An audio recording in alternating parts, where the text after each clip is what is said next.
Hey everyone, Luke here. Now before we get into talking about Dr. Stone this week, just want to say a quick few little words. First, the one thing that I'm going to say is go and read the new series that has come out called The Hunter's Gold Red Hood, which is basically, if you like the Brothers Grimm's tales, then you're going to love this. It's basically Brothers Grimm tales, the monsters in the tales come to life, and the only way to get them into the fairy tales is to kill every species in the world.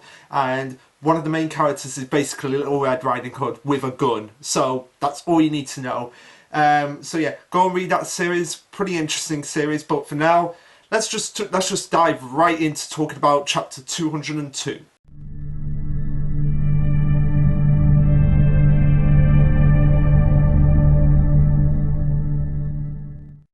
Alright, so this will be chapter 202 titled Ryusui Corp. Really, Ryusui?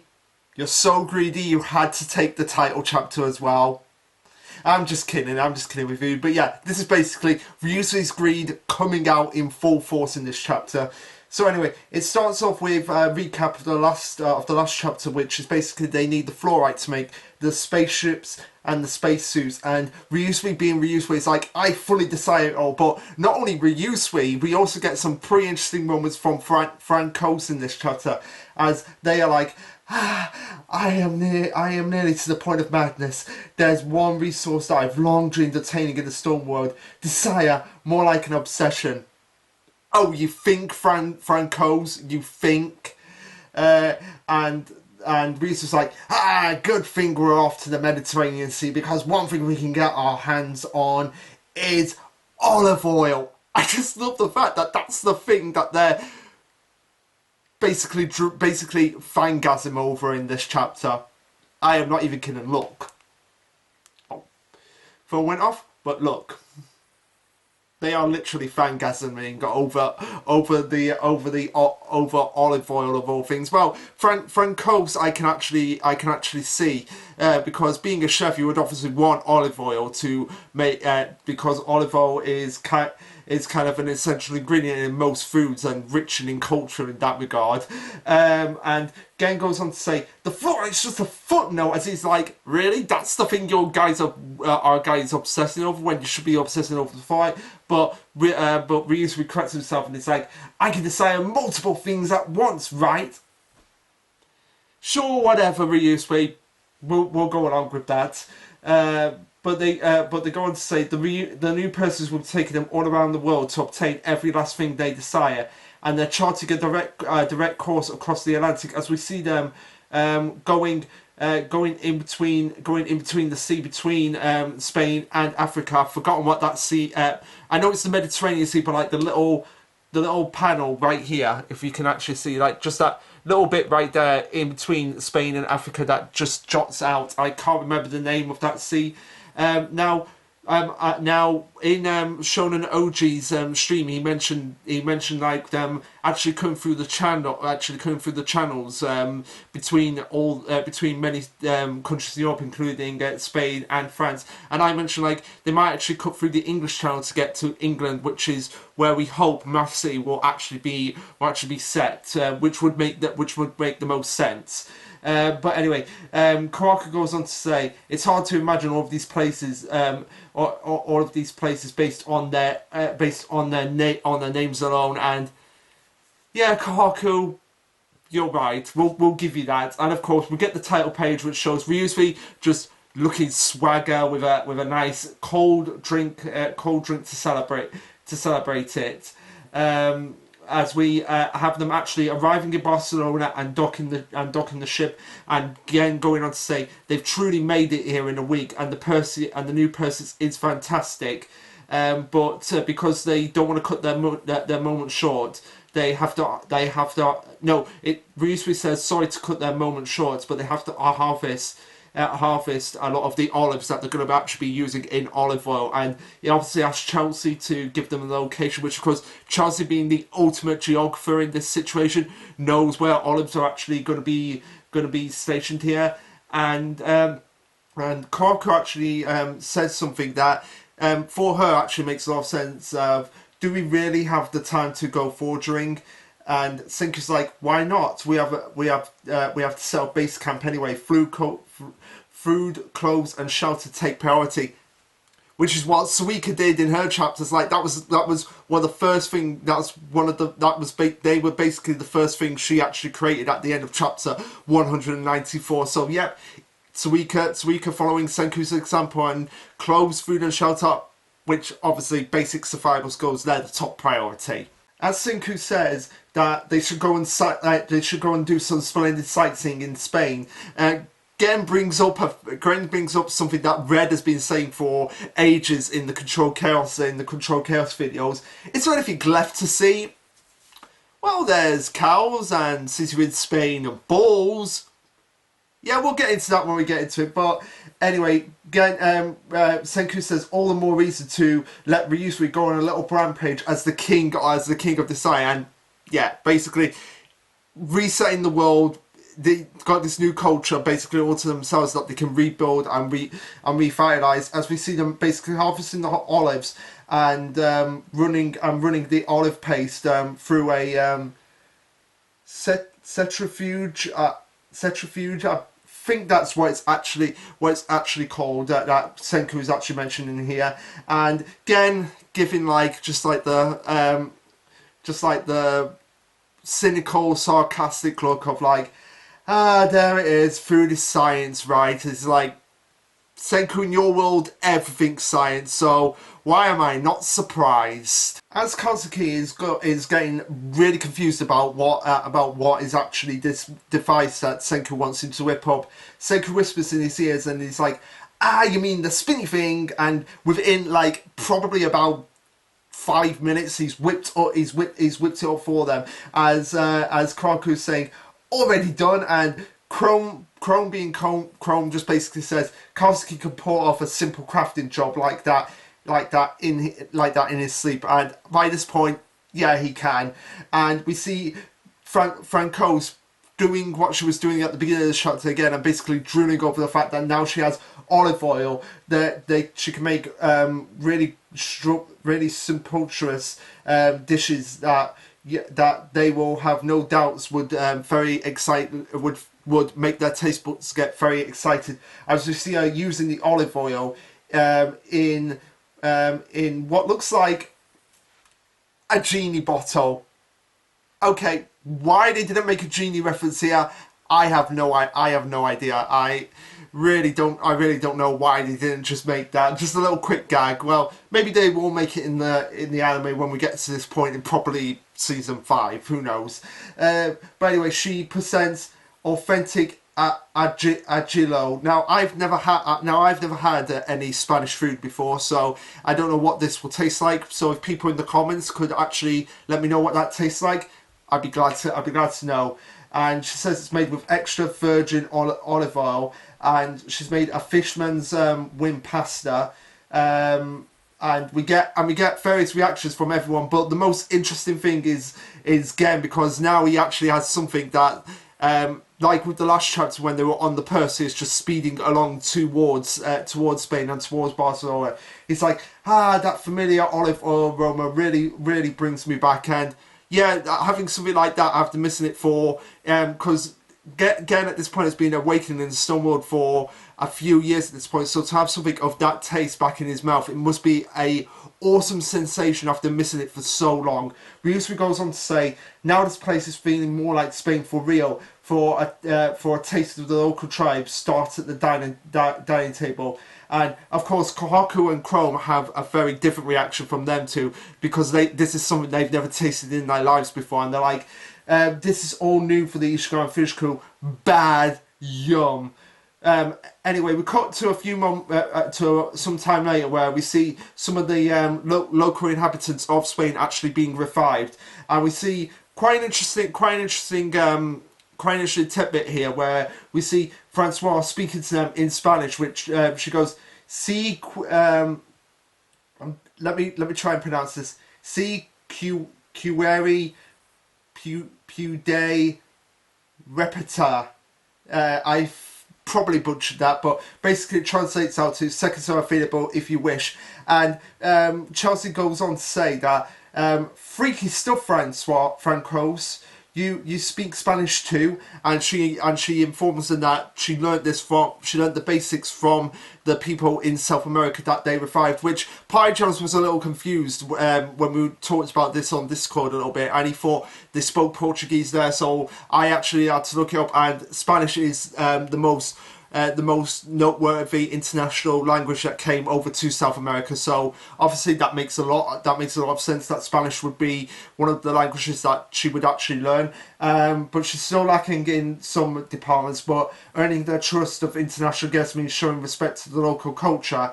And of course, Chelsea basically being the audience surrogate at this point is like, you're so slick, Francos. You're the awesome. And of course, Francos not carrying his size, like, yeah, much obliged. But let's move on here. And she goes on, and Chelsea goes on to say that not only is Francos learning Spanish, she's also been learning Japanese so that she can actually communicate with them a little bit better. Them being the Kingdom of Science that she's around now, and of course. Excuse me, and of course she goes on to imitate several of them, which include Gen, Ryusui, and Chrome. As she goes, because I decided to have a really bad time with you guys. Decide being obviously a reference to Ryusui, really Tao being the pig line that Gen does, and bad obviously being Chrome's quirk here.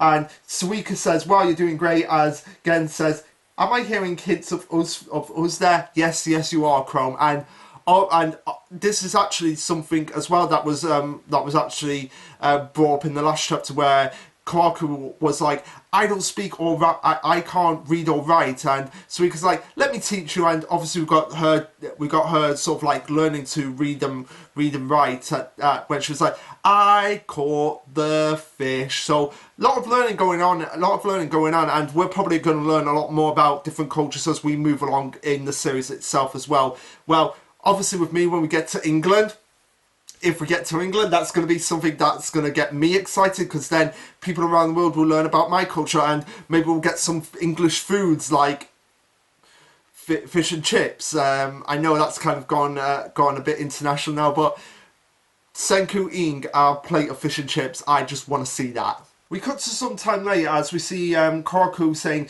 if we're going to keep reviving people, then knocking down food sources is vital. And yes, that does make the most sense, because obviously we need food to survive.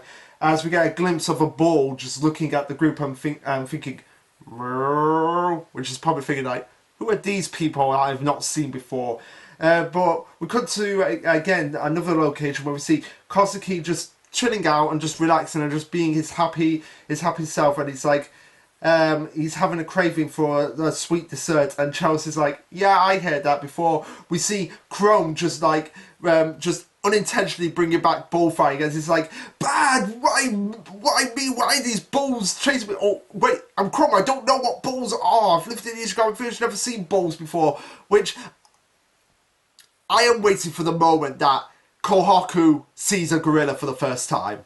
Like, sees an actual proper gorilla for the first time. Because that will bring the whole joke about Kohaku being a gorilla full circle. But anyway, speaking of Kohaku, she goes on to say, you're no stranger to being hunted by Beast Explorer King Chrome. Yeah, considering considering when you were like hunted by Tsukasa's group, with Tsukasa being the beefy beast guy at the time. Yeah, you're no stranger to it, Chrome. But she goes on to say that what makes you the ideal bait, as the locals are like, a wild bull?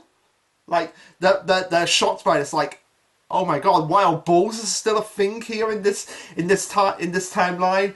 But Ryusui being Ryusui is like, a bull, you say? What for? And after all, we're in Spain, and of course I am assuming the cloth that Francos threw to him was a red cloth, because that's the commonly associated with bulls getting them fired up with the red colour. Although I believe bulls are colourblind. Could be wrong, but I'm pretty sure they're colourblind, and that's a misconception of them. But anyway, he uses the bull cape, and of course the bull crashes into a tree and is knocked out. So everyone is like, "You're a bullfighter too, Ryusui," and he's like, Nah, I'm just a pro gamer. I just love that response. It's like, yeah, I've never bullfight before. I'm just a pro gamer, so I'm a natural at it. But yeah, he's a natural at it because he's freaking Ryusui. Sometime later, after Suika has gathered milk from the bulls and cows, Francois goes on to say, with both milk and olive oil, I can create a sweet Spanish I can create a sweet Spain is known for, as we see Ryusui just drooling over it, and she brings back Curios. Now, again, I've never had this before, so I don't know what exactly the taste of it is, but from the looks of things, it looks quite appetizing. It kind of reminds me of hard rock candy that anyone in England who's been to like Blackpool or any of the coastal seaside towns will know, like rock hard candy that you can eat. It kind of reminds me of that. Kind of reminds me of that a little bit. And obviously, people in America will probably think of beef jerky when they see this. But Senku goes on to say, and the secret ingredient, potato starch, keeps them springy and doughy even when they're cooled down. Okay, so they're springy and doughy. Okay, so yeah, but the way they're shaped, it kind of reminds me of the rock candy that you would get at seaside towns in England. Oh my word! I've just thought of something. They need to bring back a theme park. They need to bring back a theme park at some point. Senku Land. They could go to Blackpool. Like, anyone who's been to Blackpool knows of the Blackpool Tower, which is similar to the Eiffel Tower. Well, I shouldn't say similar. They're completely different structures. But yeah, Blackpool Tower and also Blackpool Pleasure Beach and Alton Towers and basically all these theme parks in England. If they go to England, I just want Senku to just reinvent a theme park and have them riding on a roller coaster at some point. But anyway, Kawaku and Suika are obviously enjoying the couriers before Ryusui actually brings back coins that like actual proper coins, and this is a moment that I love here because you get images of the of several individual characters on the coins, and it's just like, it's this Boichi and Nagaku telling us like, yeah, these are the most important characters at this point, even though Kawaku's not on there. But I just love that. Oh my god, I've just realised something. All four people on these are people of scientific know-how, because you have Senku, Suika, Crow, and Kazuki. Obviously, Kazuki is not a scientist in the same sense that Chrome or Senku or even Suika is, but he's obviously the guy who invents most of the science gear for them to use. But yeah, I love the fact that these ones are the ones that are like selected to be on the coins. As we see, Kazuki is equivalent to 500 Dragos. Suika is equivalent to 5,000 Dragos. Chrome is equivalent to 1,000 Dragos, and Senku is the equivalent to 10,000 Dragos. Oh my god, that's even more hilarious. I just hilarious how Suika's coin is more valuable than Chrome's coin. I just love that. But anyway, Ryusui says that this is all because they obtained minerals in Super Alloy City, and because the rare earth metals possess inherent value. That's why they're so highly regarded. And this is where we get some interesting situations with the locals of Barcelona, as they say, you sure are some upstanding youngsters. In this new stone world, you've used incredible science to get a head start, but you didn't presume to rule over us. Instead, you attempted to bring back our country. As we see them bowing to everyone. Now, this because of Shonen OG's stream, I was able to pick up on this. This actually caused a little bit of controversy. Well, I want to say controversy, just a little bit of iffiness on the people who read this chapter who are actually from Spain, they're kind of like, yeah, I don't agree with this, and I can't remember exactly all the details of why they didn't agree with this, but basically they had a little bit of a problem with just this scene, but it was just this scene, and I think nothing is really gonna come of it. I feel like it's probably just something that Borichi and Inagaki probably thought, it's only one scene. It's probably not going to be as big of a deal, and they're not even saying it. They're just bowing. So they probably didn't think they were probably just like, well, they're just bowing because they're showing a mark of respect to the people who have not only brought them back but also bringing back the entire country after a huge catastrophe. So that's probably what they interpreted. But that obviously, I'm not going to get into much of the details here. If it did offend anyone in Spain, I apologise on behalf of the authors. Anyway, we cut over to see that Kwaku and one of the local women of Spain are actually bringing back the flamingo dance. So they're bringing back dance as well, which is pretty exciting.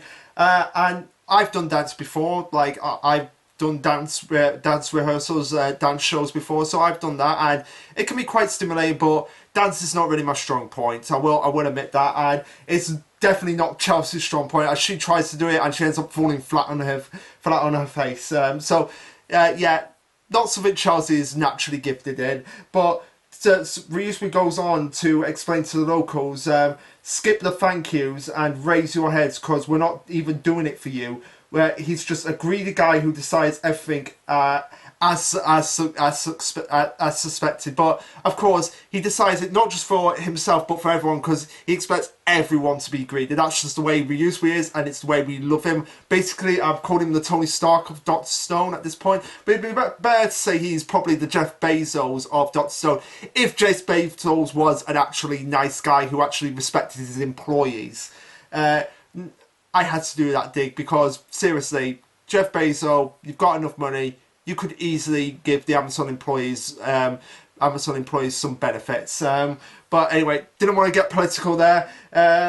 So again goes on to say, on our quest to revive the world, we're hopping from one country to the next, so there's hardly time to stick around and rule over the masses, which makes sense because they've got to just keep moving on because they're basically on a time limit here because the Y-Man could strike down at any moment. Now, I'm gonna get into something at the end of the chapter in regards to the Y-Man and who might possibly be the antagonist moving forward here, because we need some new antagonists moving forward.